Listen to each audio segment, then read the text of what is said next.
की माझ्या पप्पाचा आरोपी हे अटक व्हावं, अजून दुसरी काही नाही. आम्हाला न्याय पाहिजे हीच आमची अपेक्षा आहे. मात्र हे सगळं पोलीस प्रशासनानं अजून पण लक्ष दिलेलं पाहिजे. कारण त्या दिवशी ज्या दिवशी मृत्यू झाला त्या दिवशी 8 वाजता माझ्या नवऱ्याची गाडी त्यांनी पोलिसांनी नेलेली आहे. त्या स्थानाहून ज्या ठिकाणी मर्डर झाला का त्या स्थानावरून पोलिसांनीच गाडी नेली.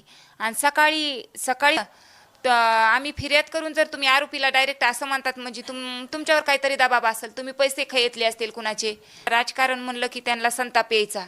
तरी पण त्यांची इतकी निर्गुण हत्या, पण का, कशामुळं, त्यांनी काय कुणाचं पाप केलं तर, ह्या लेकरांनी काय पाप केलं तर का म्हणून त्यांच्या बापाला इतकी निर्गुणपणे मारण्यात आलं. फक्त एवढंच आम्हाला फक्त न्याय पाहिजे. आणि देवेंद्र फडणवीसला साहेबांना एवढंच आहे की आपले गृहमंत्री म्हणजे घराचा न्याय करणारे ते आपल्या, त्यांना एवढीच मागणी.